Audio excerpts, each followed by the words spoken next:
अब यहाँ पे देखना कि जो रेस्पायरेशन है, इस रेस्पायरेशन नॉर्मल अपना रेस्पायरेशन कितना होता है?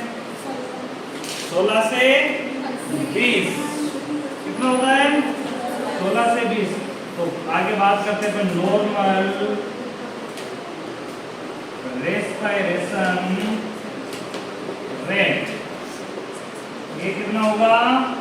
16 से 20 ब्रीथ पर मिनट, या बीट पर मिनट आएगा? ब्रीथ पर मिनट, क्योंकि रेस्पिरेशन में क्या चलती है? ब्रीथिंग। क्या होती है? ब्रीथिंग होती है। और धड़कन को क्या बोलते हैं? बीट। उसने पल्स में क्या आएगा? बीट। दोनों का मात्रक शॉर्ट फॉर्म में क्या लिखेंगे? बी लिखते हैं, लेकिन जहाँ रेस्पिरेशन की बात हो रही हो वहाँ ब्रीथ शब्द उपयोग में किया जाता है, और जहाँ कौन सा शब्द उपयोग में हो रहा हो? पल्स उपयोग में हो रहा हो, कहाँ उपयोग में लेंगे अपन? बीट। क्या लेंगे? बीट उपयोग में ले रहे हैं। यहाँ कौन से ले रहे हैं? बीट। तो नॉर्मल रेस्पिरेशन कितना है? 16 से 20। कुछ बुकों के अंदर आपको यही मिलेगा 12 से 20। कितना मिलेगा? 12 से 20। कुछ बुकों के अंदर 12 से 20 मिलता है, लेकिन अपन निकालते हैं औसत। क्या निकालते हैं? औसत। औसत यानी कि अधिक कौन सा होता है? तो अधिक होता है 16 से 20। तो अपन ज्यादा आंकड़ा किसको महत्व देते हैं? 16 से 20 को ही देते हैं। अब 12 से 20 रेस्पिरेशन क्यों काउंट करते हैं? क्योंकि जो स्वस्थ व्यक्ति है, जिनके लंग्स पूर्ण रूप से मैच्योर है, वो व्यक्ति 12 से भी कम श्वसन क्रिया करते हैं। 1 मिनट के अंदर वो 12 से भी कम श्वसन क्रिया करते हैं। कहां तक करते हैं? 12 से भी कम। और 12 से कम करने की वजह से वो जब दौड़ते हैं या लंबी स्विमिंग करते हैं, दौड़ करने वाले व्यक्ति होते हैं, रेसर। अब वो एथलेटिक्स वाले लोग दौड़ते हैं, स्विमिंग वाले स्विमिंग का भाग लेकर तैरते हैं लंबा। कुछ साइकिल चला रहे हैं, कुछ तैर रहे हैं, कुछ दौड़ लगा रहे हैं, कुछ कोई कबड्डी खेल रहे हैं, या किसी प्रकार का गेम खेल रहे हैं। तो उन व्यक्तियों में क्या है कि जब चेस्ट में इतनी दम भर जाती है कि चेस्ट उनके बिल्कुल मैच्योर और बड़े आकार के हो जाते हैं। चेस्ट क्या हो जाते हैं उनके? बड़े आकार के। बड़े आकार के होने की वजह से उनकी जो चेस्ट का हिस्सा है, तो इसको बोलते हैं थोरेक्स कैविटी।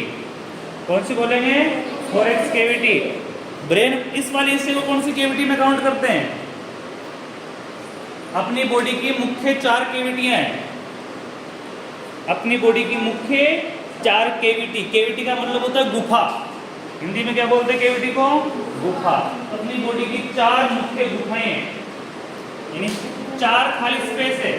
चार खाली स्पेस में सबसे ऊपर वाली जो कैविटी आती है, जिसको ब्रेन कैविटी बोलते हैं, इसका नाम है क्रेनियल कैविटी। क्या बोलेंगे इसको? Cranial cavity. और क्रेनियल कैविटी में जो हड्डी पाई जाती है उसको बोलते हैं स्कल, हेड वाली हड्डी। इसके अंदर इंपॉर्टेंट ऑर्गन है अपना। क्रेनियल कैविटी में अपनी बॉडी का सबसे इंपॉर्टेंट ऑर्गन रहता है, वो कौन है? ब्रेन। क्या रहता है? ब्रेन जिस कैविटी में रहता है उसको बोलते हैं क्रेनियल कैविटी। कौन सी बोलेंगे? Cranial cavity. और क्रेनियल कैविटी को ऊपर से जो हड्डियां करती है उसको बोलते हैं स्कल। क्या बोले उसको? स्कल, यानी ऊपर खोपड़ी। क्या बोलेंगे उसको? खोपड़ी। इसके खोपड़ी। खोपड़ी के अंदर क्या रहता है? ब्रेन। कौन सी कैविटी में? क्रेनियल कैविटी में। याद रखना, पहली कौन सी है? क्रेनियल। अब क्रेनियल के नीचे आगे गर्दन। अब गर्दन से लेकर अपने चेस्ट तक, जहां तक अपने रिब्स है, रिब्स यानी पसलियां, जहां तक अपनी पसलियां हैं, इस कैविटी को बोलते हैं थोरेसिक कैविटी। कौन सी बोलेंगे? Thoracic cavity. कौन सी बोलेंगे? ये मैं नाम बाद में लिखवा दूंगा, आपको आगे अपना टॉपिक आएगा उसमें, चलिए याद रखना। कौन सी कैविटी बोलेंगे उसको? Thoracic cavity. थोरेसिक कैविटी में इंपॉर्टेंट ऑर्गन कौन से हैं? मेन सबसे इंपॉर्टेंट हार्ट है, दूसरे नंबर पे क्या आते हैं? लंग्स। यानी दोनों इंपॉर्टेंट ऑर्गन है, इनको कवर करने के लिए दोनों ऑर्गन मस्कुलर है। कौन से? मस्कुलर, यानी मसल, हड्डियां नहीं ऑर्गनों में, ओनली मसल, मांस के बने हुए हैं। हार्ट भी मांस का बना हुआ है पूरा, इसी प्रकार लंग्स भी किसके बने हुए? पूरे मांस के। इनको प्रोटेक्ट करने के लिए इसको थोरेसिक कैविटी को कौन कवर करती है? रिब्स, यानी पसलियां। और रिब्स जो कवर करती है वो इसलिए कवर करती है कि कोई भी चोट बाहर से लगे तो किससे टकराए? पहले रिब्स से टकराए। यानी अंदर तक नहीं पहुंचे। अगर वहाँ रिब्स नहीं होती, पेट जैसा ढीला एरिया होता तो डायरेक्ट चोट लगती, तो चोट किसको लगती है? हार्ट को, और डायरेक्ट लंग्स को लगती है। इसके लिए हड्डियों से कवर किया हुआ है, जिसको कंकाल बोलते हैं, पर उसको बोलते हैं रिब्स। जो कितने जोड़ी होती है? 12 जोड़ी। कितने जोड़ी होती है? 12 जोड़ी, यानी कि 12 इस साइड है, 12 इस साइड है, तो जोड़ी यानी 24 हो गई टोटल रिब्स कितनी हो गई?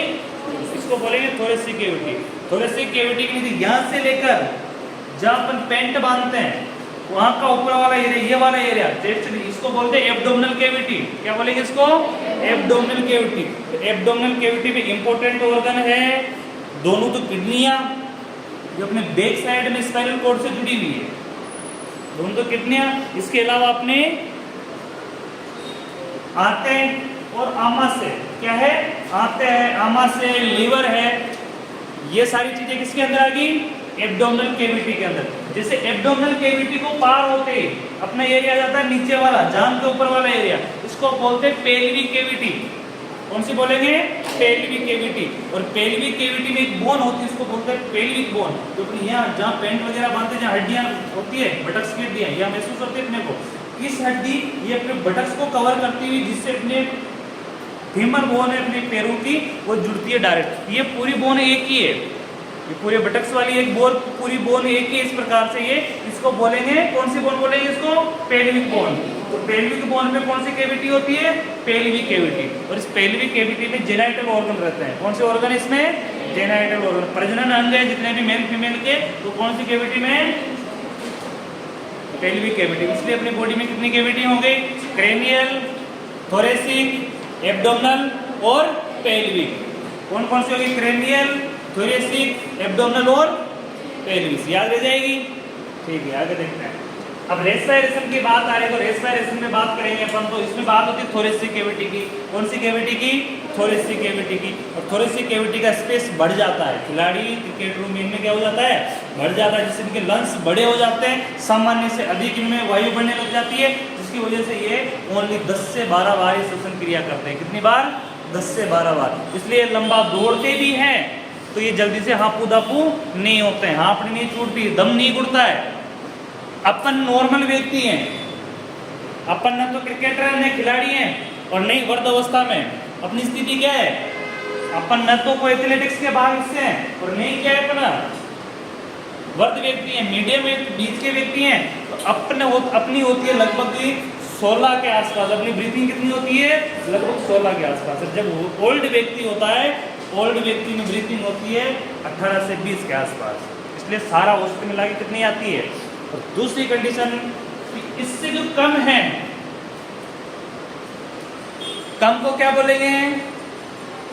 ब्रेडी बोलेंगे, टैकी बोलेंगे? ब्रेडी। ब्रेडी यानी कम। अब कम है तो लगभग रेस्पिरेशन रेट ये 10 से कम है, 10 से कम है तो क्या कहलाएगा? ब्रेडी पेनिया। क्या कहलाएगा? ब्रेडी पेनिया। कार्डियो हार्ट के लिए काम आता है। कार्डियो यानी क्या होता है? हार्ट। तो यहाँ पीनिया उपयोग में होगा। पीनिया यानी श्वसन, रेस्पिरेशन, ब्रीथिंग। इसको क्या बोलेंगे? ब्रेडी पेनिया। यानी रेस्पिरेशन किससे कम है? 10 से कम है। अगर ये रेस्पिरेशन रेट किससे अधिक हो जाती है? 20 से अधिक हो जाती है, ये क्या कहलाएगी?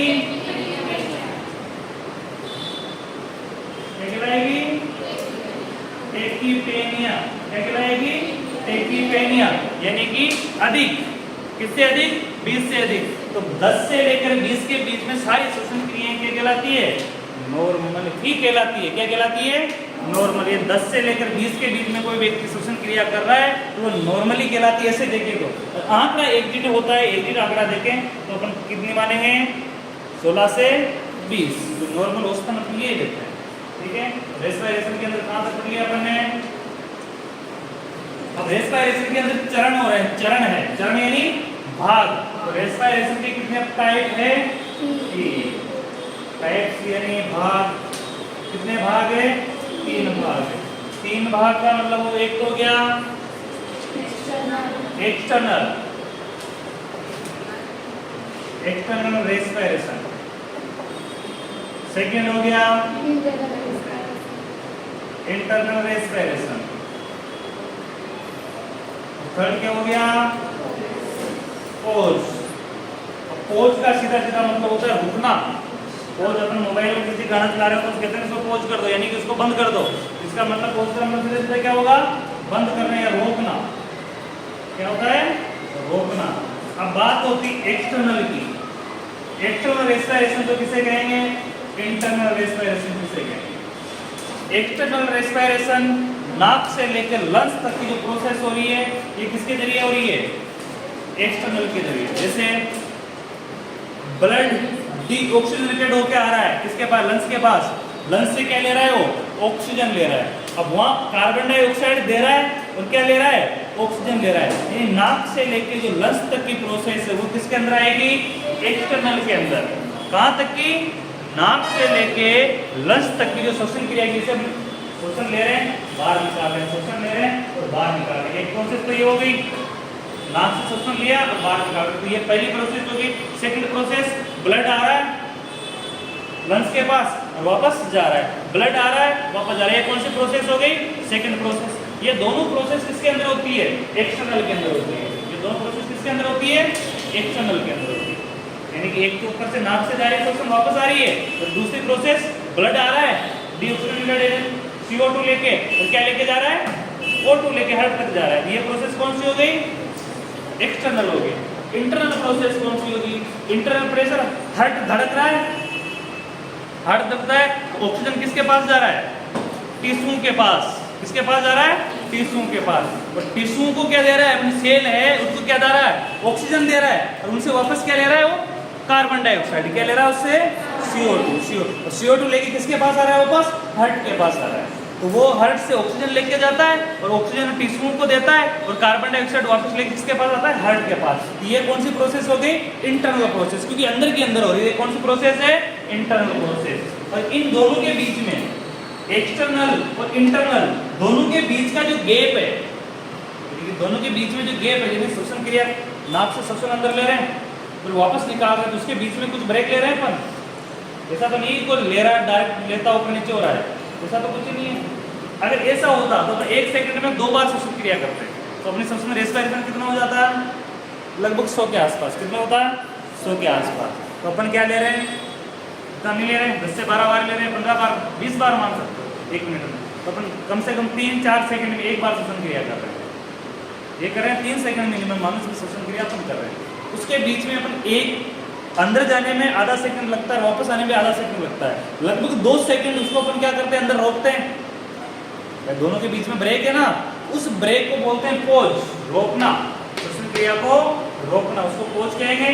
और एक्सटर्नल, नाक से लंग्स तक की प्रोसेस एक्सटर्नल में होगी, और लंग्स से लेकर टिश्यू तक ऑक्सीजन जाना और वापस कार्बन डाइऑक्साइड लेके आना, ये प्रोसेस कौन सी होगी? इंटरनल होगी। यहाँ तक क्लियर है? किसी का समझ में नहीं आया हो तो पूछ लो। यहाँ तक क्लियर है? एक्सटर्नल इंटरनल क्या होता है? समझ में आ गया? चलो आगे देखते हैं। इसके बाद बात करते हैं अपन श्वसन का नियमन, regulation of respiration. Regulation of respiration, heading लगाओ श्वसन का नियमन।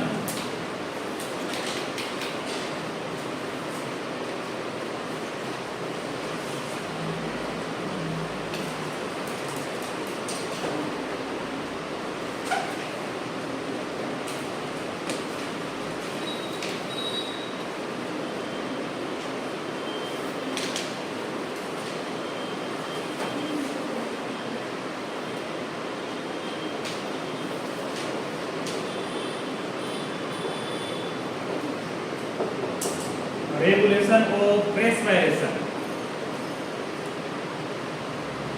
श्वसन का नियमन। हिंदी लिखने की, श्वसन का नियमन। श्वसन का नियमन, नियमन का मतलब होता है नियम। क्या होता है इसका अर्थ? नियम। यानी कि अपनी श्वसन क्रिया ले रहे हैं, किस नियम पे ले रहे हैं? ऐसा तो नहीं कि कभी तो तेज हो जाती है, कभी कम हो जाती है, कभी तेज हो जाती है, कभी कम हो जाती है, कभी लेते ही नहीं हो, ऐसा तो नहीं है। श्वसन क्रिया अनैच्छिक क्रिया है। कौन सी क्रिया है? अनैच्छिक, बिना इच्छा के ये चलती रहती है। जब ये रुक जाती है तो व्यक्ति डेड हो जाता है, यानी कि मर जाता है। हार्ट, किडनी, लंग्स, रेस्पिरेशन, आंखें, पलक झपकना, ये सारी चीजें किसके अंदर आती है? अनैच्छिक क्रियाओं में आती है। कौन सी क्रियाओं में आती है? अनैच्छिक क्रियाओं में। किडनी लगातार यूनिट बना रही है तो अपने रुकने से नहीं रुकेगी। जब किडनी रुक जाती है उसको डायरेक्ट क्या बोलेंगे अपन? Kidney fail. क्या बोलेंगे? Kidney failure. उसके बाद किडनी का ट्रांसप्लांट होता है, वो चालू नहीं होती वापस, तो क्या बोलेंगे अपन? Kidney fail. किडनियां कभी नहीं रुकती है। अपनी इच्छा से अपनी यूरिन को रोक सकते हैं, यानी कि अपने को पेशाब लगी हुई है, यूरिन त्यागने की इच्छा हो रही है, लेकिन कुछ समय के लिए अपन रोक सकते हैं, वो भी कुछ समय के लिए, कुछ क्षण के लिए। जैसे अपन उचित स्थान ढूंढने तक, जहाँ अपने को यूरिन पास आउट करना है, उस उचित स्थान को ढूंढने तक अपन क्या कर सकते हैं? उसको कंट्रोल कर सकते हैं, लेकिन अपने को त्यागना ही पड़ेगा। ऐसा नहीं कि ब्लेडर पूर्ण होने के बाद किडनियां काम छोड़ देगी, ब्लेडर फट जाएगा लेकिन काम नहीं रुकेगा। ये प्रोसेस होती है। इसी प्रकार हार्ट नहीं रुकता है, वो रुकने से नहीं रुकेगा, वो चलता रहेगा। जिस दिन वो रुक गया उस दिन वापस चलेगा भी नहीं। ये कंडीशन है। इसी प्रकार रेस्पिरेशन भी एक अनैच्छिक क्रिया है, ये चलती रहती है। इसके अंदर लिखना, नियमन के अंदर श्वसन क्रिया का नियंत्रण, श्वसन क्रिया का नियंत्रण ब्रेन के मेडुला एब्लोगेटा, मेडुला एब्लोगेटा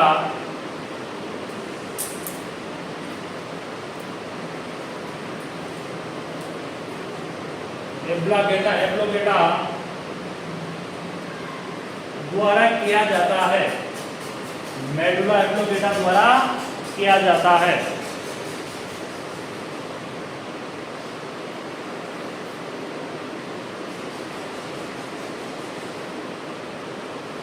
यानी अनैच्छिक क्रिया है अपनी श्वसन क्रिया, इसको नियंत्रण करने का काम कौन करता है? ब्रेन के, यानी अपने सिर का, मस्तिष्क का मेडुला एब्लोगेटा नामक स्थान है, यानी एक भाग अपने ब्रेन का, वो पार करता। अब दूसरी चीज देख रहे, मेडुला कौन सा भाग है? मेडुला अपने ब्रेन का मेमोरी पावर जो पीछे की साइड स्थित है, तो डायरेक्ट किससे कनेक्टेड है? अपने स्पाइनल कॉर्ड से कनेक्टेड है। अपने रीढ़ की हड्डी का जो सिर है, रीढ़ की हड्डी का सबसे ऊपर वाला छोर है, उसमें यहाँ पीछे की साइड, इसको अपन छोटा मगज बोलते हैं, छोटा सिर बोलते हैं कई भाषाओं में, उसको बोलते हैं मेडुला। और मेडुला में एक भाग है एब्लोगेटा, वो किसको नियंत्रित करता है? रेस्पिरेशन को।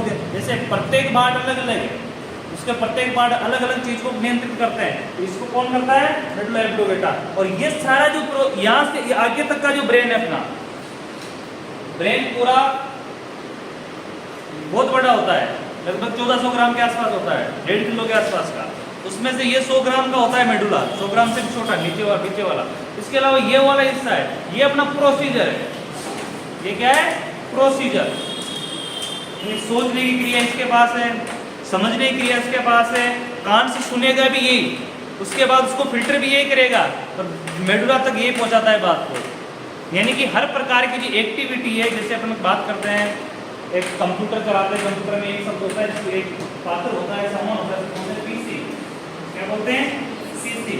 और पीसी के अंदर एक लगता है पीसी, और उसको सीपीयू भी कहा जाता है। क्या कहा जाता है? सीपीयू। सीपीयू आपने एक बॉक्स देखा होगा, पूरा कंप्यूटर उससे कनेक्टेड होता है, माउस भी उससे कनेक्टेड होगा, कीपैड भी उससे कनेक्टेड होगी, इसके अलावा मॉनिटर भी उससे कनेक्टेड होगा, यानी प्रत्येक चीज उससे कनेक्टेड होगी, तभी चल पाएगा। ठीक है, और करंट भी उसी में जाएगा। ठीक है, उसको बोलेंगे अपन सीपीयू। और सीपीयू के अंदर एक होती है मेमोरी, उसको बोलते हैं अपन हार्ड डिस्क या डिस्क। क्या बोलते हैं उसको? हार्ड डिस्क बोल सकते हैं, डिस्क बोल सकते हैं। वो उसके अंदर होती है मेमोरी। मेमोरी क्या करती है? डाटा क्लियर करके रखती है, डाटा कलेक्ट करके रखती है। लेकिन उस डाटा को ढूंढने में, उस पर डाटा सबमिट करने का काम कौन करता है? वो सीपीयू का प्रोसीजर। कौन काम करता है? सीपीयू का प्रोसीजर। और आपने देखा होगा कई बार अपने मोबाइल हैंग होने लग जाते हैं, चलते चलते फोन हैंग होने लग जाते हैं। हैंग होने का मतलब कि रुक गया है, चल नहीं रहा है। चलने का मतलब क्या? उसका प्रोसीजर कम है। चलने का मतलब क्या? उसकी मेमोरी तो उसमें है, मेमोरी का डाटा भी करा हुआ है, लेकिन मोबाइल का प्रोसीजर कमजोर है, सर्च नहीं कर पा रहा है जल्दी से। तो प्रोसीजर कम, इसी प्रकार अपना ब्रेन का प्रोसीजर भी क्या है, ऊपर वाला हिस्सा ये सामने ये प्रोसीजर है, और पीछे क्या है, मेमोरी पावर है। पीछे क्या है, मेमोरी पावर। मेमोरी पावर का जो मेडुला एब्लोकेटा नामक स्थान है वो किसको नियंत्रित करता है, रेस्पिरेशन को नियंत्रित करता है। आगे देखना इसकी विशेषताएं।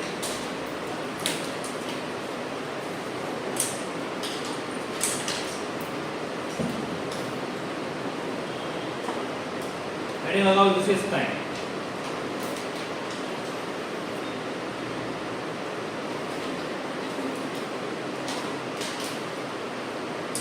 विशेषताओं के अंदर फर्स्ट लिखना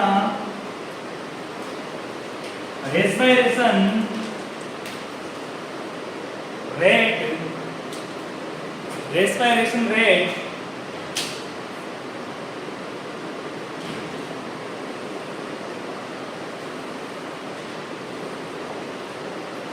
respiration rate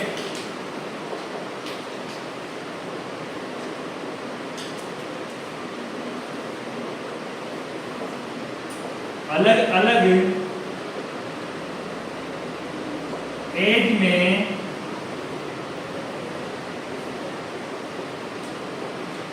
अलग अलग होती है।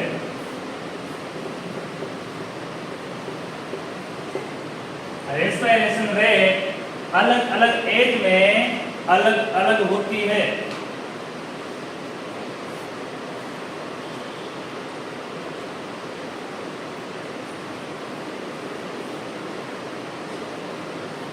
जैसे बात करते हैं इन्फेंट की या न्यूनेट की, फर्स्ट डिफरेंस में न्यूनेट, न्यूनेटल भी बोल सकते हैं, या इन्फेंट, यानी तो जन्म के समय एक इन्फेंट 1 माह तक, न्यूबॉर्न इसके अलावा 1 साल तक, उसकी रेस्पिरेशन रेट होती है वो होती है 30 से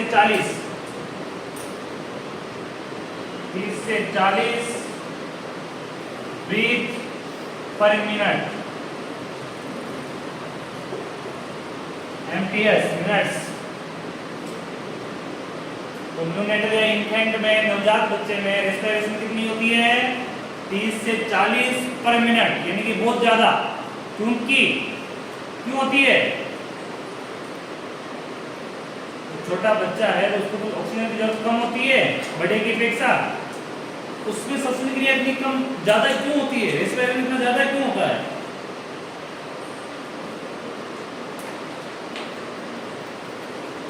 अरे बोलो ना क्यों होता है?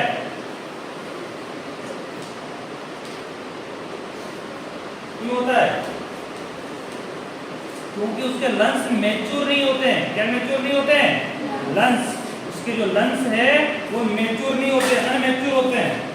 जब अनमैच्योर होंगे उस कंडीशन में, जब तक वो मैच्योर नहीं होंगे तब तक श्वसन क्रिया ऑक्सीजन के लिए उसको ज्यादा करनी पड़ेगी। ऑक्सीजन की ज्यादा जरूरत है, ऑक्सीजन की ज्यादा जरूरत है, श्वसन क्रिया भी क्या करनी पड़ेगी, उसको ज्यादा मात्रा में करनी पड़ेगी।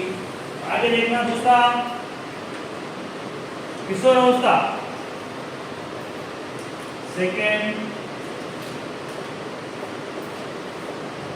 एडोलसेंट एज,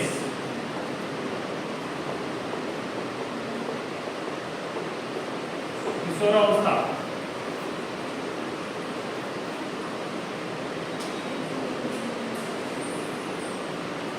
किशोरावस्था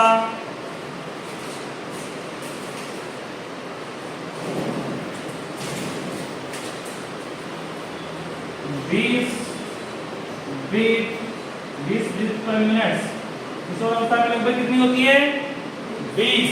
कितनी होती है, 20।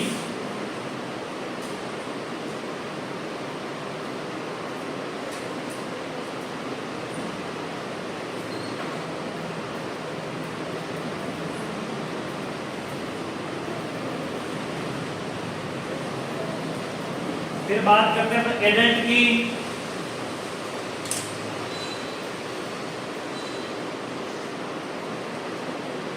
एडल्ट यानी वयस्क या जवान। किशोरावस्था कंप्लीट होते ही व्यक्ति क्या हो जाता है, जवान। जवान में लगभग होती है 16 से 20, 16 से 20 ब्रीथ पर मिनट।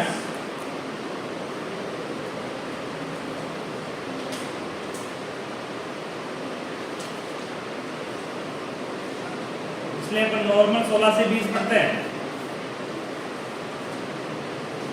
इसके बाद बात करते हैं अपन फोर्थ में ओल्ड।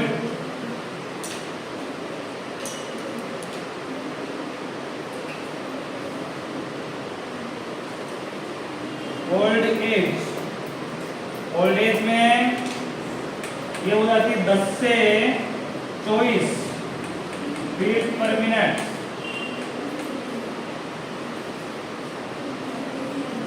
ओल्ड में कितनी जाती है? 10 से 24।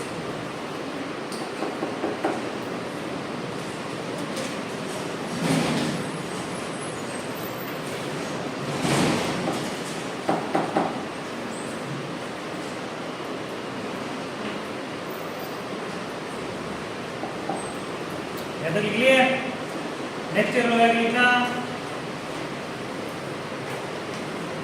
पहला ईयर हो गया, सेकंड स्टार वगैरह लिख लो।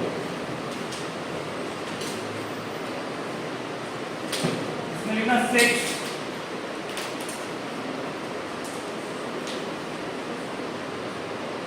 सेक्स यानी लिंग।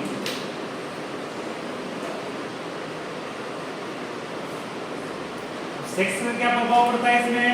सेक्स के प्रभाव में लिखना पुरुषों में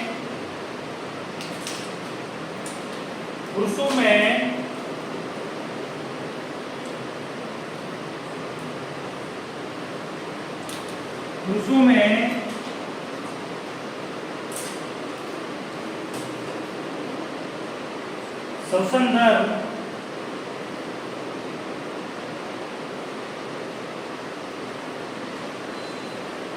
महिलाओं की अपेक्षा कम होती है। पुरुषों की श्वसन दर महिलाओं की अपेक्षा कम होती है। रेस्पिरेशन किसका अधिक होता है? फीमेल का अधिक होता है, महिलाओं का अधिक होता है।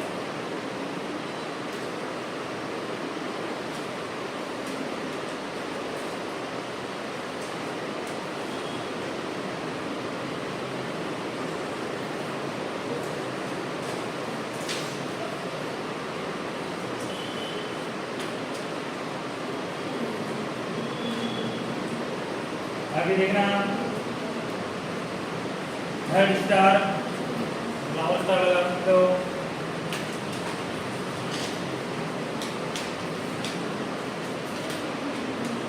जो आपने लगा रखा हो वहां पर स्टार लगाओ, कुछ लगा लो। इसमें देखना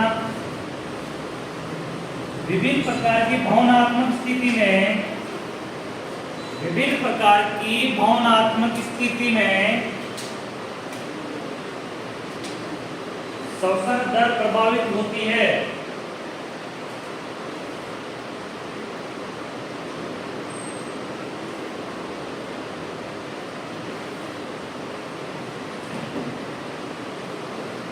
भावनात्मक स्थिति में श्वसन दर प्रभावित होती है।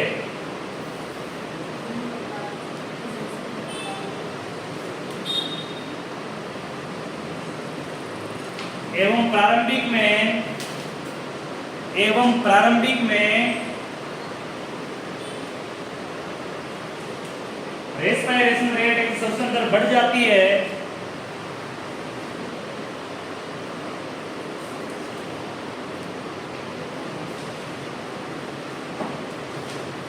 प्रारंभिक में श्वसन दर बढ़ जाती है। विभिन्न प्रकार की भावनात्मक स्थिति में श्वसन दर प्रभावित होती है।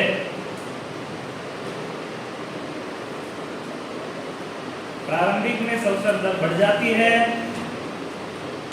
प्रारंभिक में श्वसन दर बढ़ जाती है एवं स्थिति लंबी हो तो, एवं स्थिति लंबी हो तो स्थिति लंबी हो तो धीरे धीरे श्वसन दर घट जाती है। जैसे जैसे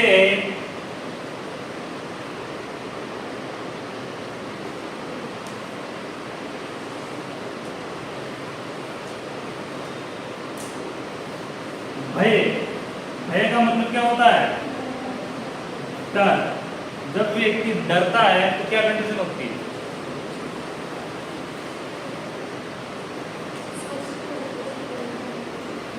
किसी ने भूत देखा है? किसी ने देखा है? तो होता है नहीं होता है तो छोड़ो, किसी ने देखा है क्या? लेकिन डर सबको होता है। तो किसने नहीं देखा पर डर तो है। अरे एक मान के चलो, कई बहुत से अलग अलग फोबिया होता है, डर कई प्रकार का है। किसी को दूरी से डर लगता है, किसी को हाइट से लगता है, किसी को पानी से लगता है, किसी को चिल्लाने से लगता है, किसी को भीड़ से लगता है, किसी को कोई विशेष प्रकार, किसी को शादी से डर है, किस चीज का डर है। डर बहुत से प्रकार के। जैसे पानी से डरने वाले को हाइड्रोफोबिया कहते हैं, हाइड्रोफोबिया। जैसे बहुत सारे डर है, बहुत सारे डरों में डर स्टार्टिंग में लगता है, यानी कि जैसे अपन को अचानक से आए, कोई अपने को अचानक से आवाज करके डराता है, तो वो वाली जो कंडीशन होती है, उसकी आवाज सुनने की कंडीशन, सुनना। एक बार ध्यान से सुन लेना, सब ध्यान से, मैं क्या बता रहा हूँ कि जो व्यक्ति आपको नहीं दिख रहा है, आप अंधेरे में हो, वो भी अंधेरे में, आप निकल के आ रहे हो, अचानक से आपको किसी भी प्रकार से डर आता है, अब उस समय, जिस समय वो डराएगा, उस समय आपकी स्थिति क्या होगी? घबरा जाओगे। घबराने की स्थिति होगी तो उस स्थिति के अंदर आपकी रेस्पिरेशन और आपका ब्लड प्रेशर दोनों क्या हो जाएंगे? बढ़ जाएंगे। उसके साथ साथ आपकी पल्स रेट भी बढ़ जाएगी, उसके साथ साथ आपका टेम्परेचर भी बढ़ जाएगा, इसलिए आपको पसीना होने लग जाएगा। वो कौन सी कंडीशन है? क्योंकि सारे टेम्परेचर, ये रेस्पिरेशन, पल्स, बीपी, ये सारे एक साथ होते हैं, क्योंकि ये वाइटल साइन बढ़ेगी, एक साथ बढ़ेंगे, और उस समय ये बढ़ेंगे। लेकिन अगर वही डर आपके सामने लंबा समय के लिए रहे, वही डर आपके सामने लंबा समय के रहे, आपकी बॉडी किस में चली जाएगी? डर के कारण वीकनेस में, यानी घबराने के कारण अपनी बॉडी वीकनेस में चली जाती है, और वीकनेस में जाते जाते अपनी कंडीशन बेहोशी की जैसे हो जाती है। कैसे हो जाती है? बेहोशी की जैसे हो जाती है, और उस बेहोशी की कंडीशन में अपना रेस्पिरेशन क्या हो जाता है? निम्न हो जाता है, यानी अपनी बॉडी के सारे वाइटल साइन क्या होने लग जाते हैं? निम्न होने लग जाते हैं, और उस निम्न होने की वजह से कई बार व्यक्ति बेहोश तक हो जाता है। क्या हो जाता है? बेहोश। इसलिए उसमें लिखा है मैंने कि रेस्पिरेशन कुछ परिस्थितियों में स्टार्टिंग के समय में बढ़ता है, लेकिन धीरे धीरे अगर प्रोसेस लंबी चले तो क्या हो जाता है? धीरे धीरे स्लो होने डाउन होने लग जाता है, जिसमें वो बेहोश होने की कंडीशन में हो जाता है। ठीक है, वो कंडीशन। इसमें पहला उदाहरण था भय, सेकंड लिखना बेचैनी,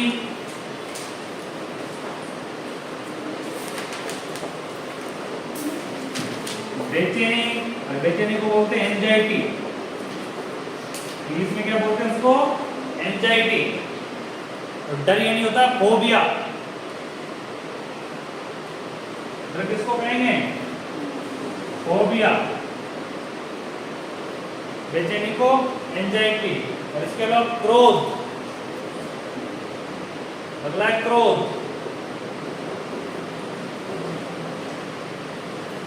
क्रोध को इंग्लिश में क्या बोलेंगे? एंग्री, एंगर यानी क्रोध। अब इसमें देखिए, कोई व्यक्ति क्रोधित होता है, जब क्रोधित होगा उस समय इसकी कंडीशन ज्यादा होगी। जब वो लंबे समय के लिए क्रोधित रहता है तो धीरे धीरे बॉडी में इतना वीकनेस आ जाएगा कि वो धीरे धीरे बेहोशी कंडीशन में हो जाएगा। किसी कंडीशन में हो जाएगा?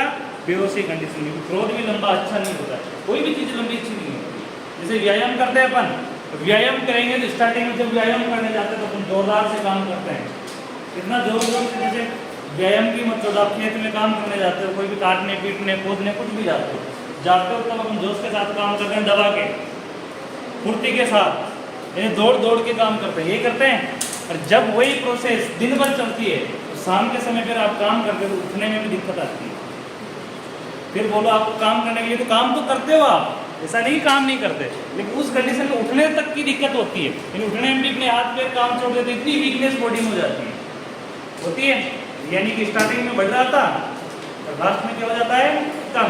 ये पेटी अगला रीडिंग लगाना, अगला रीडिंग के अगला पॉइंट।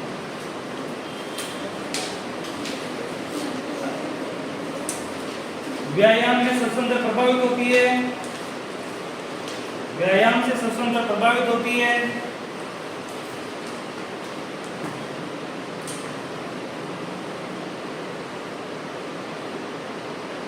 रोग की स्थिति इनकी सबसे अंदर प्रभावित होती है। रोग की स्थिति इनकी सबसे अंदर प्रभावित होती है।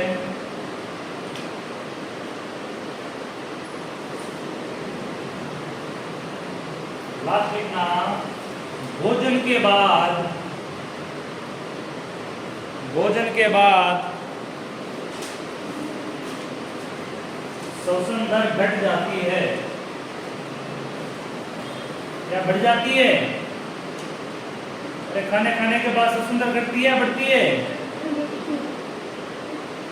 बढ़ जाती है। कभी खाना खा के देखना दबा के, कुछ सोचते हैं घटाओगे बढ़ाओगे। ज्यादा ही खाते हैं भी कोई कम नहीं खाता है, भूखा कोई नहीं उठता है। इसलिए खाना खाने के बाद श्वसन दर क्या हो जाती है, बढ़ जाती है, घटती नहीं है। घटती कब है, जब व्यक्ति लंबा भूखा रहता है, उस समय में निम्न हो जाती है श्वसन दर। ओके, आज का टॉपिक खत्म। अगली प्रोसेस एबनॉर्मलिटी ऑफ रेस्पिरेशन अगली क्लास में पढ़ेंगे, कल की क्लास में पढ़ेंगे। लाइट, ये खिड़कियां